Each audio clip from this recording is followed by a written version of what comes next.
Well, President-elect Donald Trump spent part of MLK Day meeting with the oldest son of the late civil rights leader, Martin Luther King III, visiting Trump Tower in New York. They talked about civil rights and many other issues.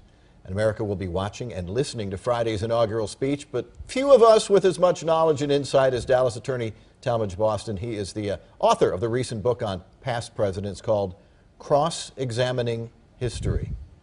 So do you think he realizes that as he takes the oath of office, he has about a 44% approval rating from the American people? Does he care? And if he does, what can he do to address it? He knows where he stands. He does care. He understands the purpose of the inaugural address is to take big steps toward unifying the country.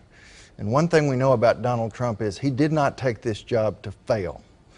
And he knows that to be a successful president, he's got to heal the country to where it's the United States of America instead of the divided states of America. Can you do that effectively by throwing Twitter bombs, 140-word characters, calling people losers and liars? We can only hope that his Oval Office team of advisors implement some kind of agreements with the president to come up with a means by which, before they go out on Twitter, there is some sort of screening and discussion to filter that message, but recognizing how the media, in particular the country's two leading newspapers, the New York Times and the Washington Post, devote 5, 6, 7 editorials every day to blasting Trump. He has to come up with a means of communicating his points effectively to the people. Thus far, Twitter, in many respects, has succeeded in doing that, although there's also been obviously some serious problems associated with some of his words that have caused more division. He's got some fences to mend, though, with members of Congress. But he has successfully gotten his way with members of Congress on some issues, as well as corporate CEOs and who knows who else, with these short bursts on Twitter, or by being very, very blunt. That's what got him elected, was he is not a politician. Well, we have a Republican-controlled Senate, we have a Republican-controlled House, and every Democrat who's in Congress wants to be reelected.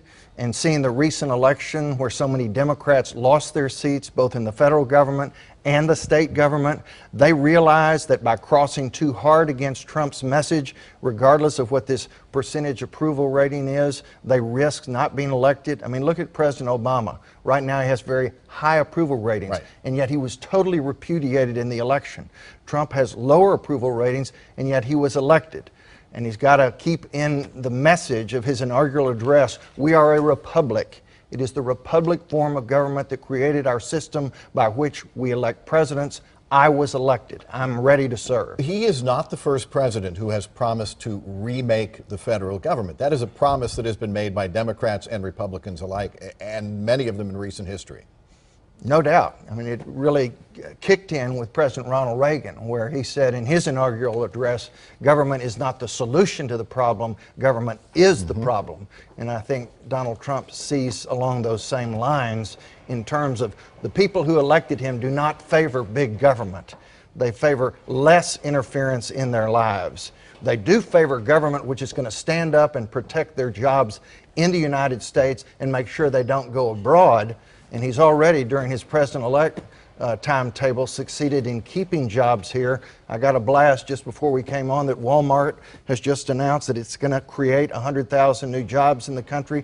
I don't think that would have happened if Trump hadn't taken the stance he had with the auto industry. Let's talk about the judiciary, because that's something you are, and it's one of the reasons that you talk to a lot of people who may have been thinking about voting for Hillary Clinton, and the fear of who she would appoint to the U.S. Supreme Court is one of the reasons they did not. Donald Trump has this opening. It's a rare opportunity, and he may have more than, he could remake the United States Supreme Court. No doubt about it. I mean, obviously we have an empty 9th seat available now, so hopefully within the first 100 days he's going to announce who he plans to nominate to fill that seat, and that becomes the swing vote. And so that's why people voted for him. For that is the primary reason, because whoever gets on that Supreme Court is there for life and can influence the American way of life for decades to come. And so that was a big part of why people feared the continuation of the appointments that President Obama had with Elena Kagan, Sonia Sotomayor, and how that had shifted the direction of the court. Thank you a bunch. I know you're going to be watching intently, as are we, and we have a link to your book, Cross-Examining History, on fox4news.com. Thanks so much.